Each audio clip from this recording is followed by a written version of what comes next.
Anda masih bersama kami di Fakta 62. Ragam informasi seputar mudik lebaran kami rangkum dalam segmen Mudiknya Warga 62. Apapun pilihan teman perjalanan, mobil warisan atau mobil kesayangan, yang doyan garuk tanah atau garuk aspal, yang profesinya ojek online atau pegawai kantoran, pengemudi baru atau yang sudah kawakan, atau apapun itu yang bikin seru perjalananmu. Pertamax siap hadirkan energi yang hidupkan sensasi berkendara yang lebih maksimal.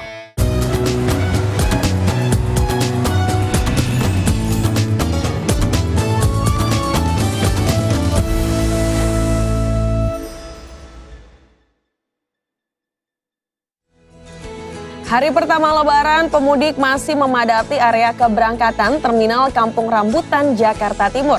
Kebanyakan dari warga sengaja mudik di hari Lebaran untuk menghindari kepadatan arus lalu lintas pada momen arus mudik. Pemudik dari berbagai kawasan masih memadati area keberangkatan Terminal Bis Kampung Rambutan, Ciracas, Jakarta Timur, Rabu sore. Meski tak sepadat pada hari sebelumnya, sejumlah pemudik ini kebanyakan dengan tujuan Jawa Barat dan Jawa Tengah.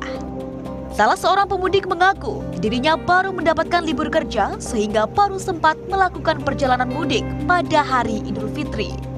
Selain itu, untuk menghindari kepadatan arus lalu lintas. Meski harga tiket mengalami kenaikan dibandingkan hari normal, namun tak menyurutkan niat para warga untuk bersilaturahmi dengan keluarga di kampung halamannya. Dapat libur, kedua emang kerjanya sampai hari H-1 Lebaran, jadi malam takbir masih Lebaran. Oh, malam takbir masih bekerja. Iya. Oh gitu. Oh, hari ini baru libur ya. Oh gitu. Tujuannya kemana, Mbak? Ke Wonosobo. Wonosobo. Oh, ini untuk tiketnya sendiri ada kenaikan nggak sih? Saya sih tahun lalu nggak pulang, tapi saya pikir emang ada kenaikan signifikan. Sementara puncak arus balik Hari Raya Idul Fitri diprediksi akan terjadi pada hari Sabtu dan Minggu mendatang. Novendri Aryo Putra melaporkan untuk NET. Good people, kita akan pantau arus mudik lokal pada hari kedua Lebaran di kawasan Bandung, Jawa Barat. Sudah ada Adrian Ditya di sana. Adrian, apakah kemacetan sudah mulai terjadi imbas mudik lokal? Ya, selamat pagi Anjana dan juga Good People. Memang seperti inilah kepadatan yang terjadi di Simpang Padalarang. Memang berdasarkan pantauan kami ini arus lalu lintas di Simpang Padalarang yang merupakan jalan penghubung antara kecamatan atau kabupaten yang bahkan ada di pesisir atau di barat Jawa Barat seperti Bogor, Sukabumi, Cianjur, dan Purwakarta menuju ke area Bandung dan sekitarnya. Ini jalan ini memang terpantau cukup ramai lancar saja. Memang tidak ada kepadatan aktivitas lalu lintas yang berarti dan memang kami juga masih menunggu data resmi dari Dinas Perhubungan untuk terkait jumlah kendaraan yang telah melintasi. Memang namun pantauan kami memang tidak ada kepadatan yang berarti sejak kemarin bahkan hingga hari Lebaran kedua pada hari ini. Dan mudik lokal yang terjadi di wilayah Jawa Barat dan sekitarnya ini memang sudah mulai terasa di Simpang Padalarang ini. Berdasarkan pantauan kami sejak kurang lebih setengah jam yang lalu, ini sudah banyak sekali para pemudik yang hilir mudik menaiki bis tujuan ke arah Garut, Sukabumi, Cianjur, dan sebagainya. Memang ini para pemudik ini sudah menunggu bis-bis yang ada atau yang menjadi titik keberangkatan di Simpang Padalarang ini untuk menuju ke gerbang tol Padalarang dan melanjutkan perjalanan menuju ke kampung halaman masing-masing. Ini memang para pemudik ini sudah mulai memadati terminal ini sejak pukul 5 pagi tadi dan memang bis-bis ini datang ke sini sekitar dalam rentang waktu 15 menit sekali. Dan memang mudik lokal ini sudah lazim terjadi dilakukan di Jawa Barat, yakni mudik yang bergeser dari antara satu kabupaten ke kabupaten lainnya yang masih dalam satu lingkup provinsi di Jawa Barat ini sendiri. Memang di sini juga selain para pemudik juga ada posko-posko yang telah disediakan oleh para petugas untuk membantu jika nantinya terjadi kepadatan arus lalu lintas dan para pemudik yang memadati Simpang Padalarang ini yang didominasi oleh para kendaraan dari roda 2 ini bisa beristirahat sejenak dan mendapatkan pertolongan dari para petugas tim medis yang berjaga di sekitar lokasi kejadian. Sementara itu di Simpang Padalarang ini sendiri memang yang menjadi salah satu aspek yang diperhatikan adalah potensi kecelakaan. Memang tadi kami sempat berbincang dengan petugas yang berjaga di lokasi. Memang berbagai kecelakaan ini sudah terjadi di Simpang Padalarang. Namun kami memang masih belum mendapatkan jumlah pastinya kecelakaan yang terjadi di Simpang Padalarang ini. Namun ini sudah disiapkan para petugas yang berjaga di lokasi ini 24 jam untuk membantu para pemudik.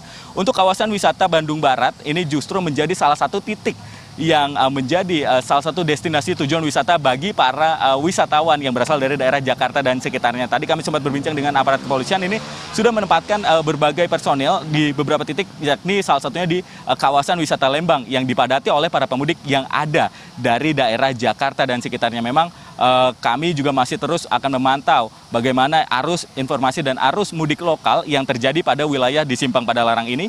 Dan sejauh ini itu yang bisa kami sampaikan. Kembali ke studio, Anjana. Terima kasih Adrian dari Bandung, Jawa Barat.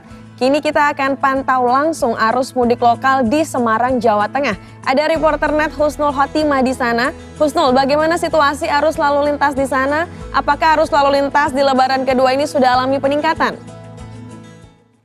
Ya, Anjana dan juga Good People, selamat pagi. Ini benar sekali, ini sudah hari kedua Lebaran, begitu. Memang kalau hari kedua Lebaran ini biasanya dipenuhi oleh pemudik lokal. Ini bagi para Good People yang belum tahu pemudik lokal ini apa, mudik lokal artinya mudik di jalur aglomerasi. Jadi kalau aglomerasi ini sendiri adalah jalur di mana ini tuh kota besar atau masih satu kesatuan dan kota-kota terdekat yang masih terhubung begitu. Kalau di Jakarta ini Jabodetabek namanya, Jakarta, Bogor, Depok, Tangerang, dan Bekasi. Kalau di Semarang ini bisa ke Demak, Kendal, Purwodadi, dan juga Ungaran begitu. Nah kalau di belakang saya ini adalah jalur para pemudik lokal, jalur via Gunung Pati, di mana kalau ke sebelah kanan saya itu ke arah Kendal, untuk ke sebelah kiri saya ini ke arah Jogja, Solo, dan Ungaran begitu.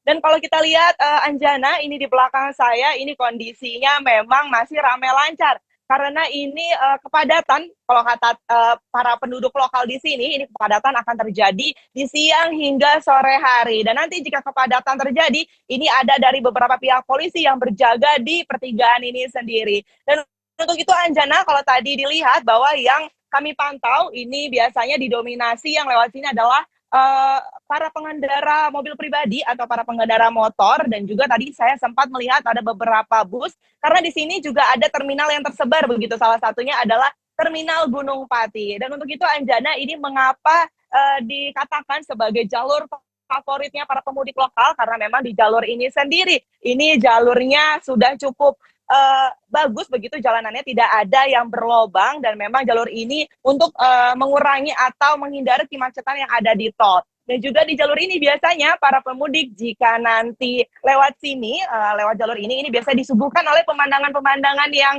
apik begitu ya. Ini pemandangan-pemandangannya itu ada pepohonan, perbukitan, pegunungan, dan juga biasanya para pemudik lokal ini sambil dia menghampiri atau sambil dia menuju ke lokasi-lokasi yang dia tuju, ini biasanya sempat mampir dulu ke wisata, berbagai wisata yang ada di sini, yaitu ada di Gua Kreo atau ada di Waduk Persimpangan atau Waduk Jatibarang yang ada di jalur via Gunung Pati ini sendiri. Dan kalau kita lihat Anjana, ini jalurnya ini sedikit berkelok, maka dari itu yang ingin melewati jalur alternatif ini harus hati-hati ya Good People. Ya Anjana, kembali ke studio. Ya, terima kasih Husnul Khotimah dari Semarang, Jawa Tengah. Good People, saksikan ragam informasi seputar mudik yang masih akan hadir dalam segmen Mudiknya Warga 62 bersama Pertamina besok.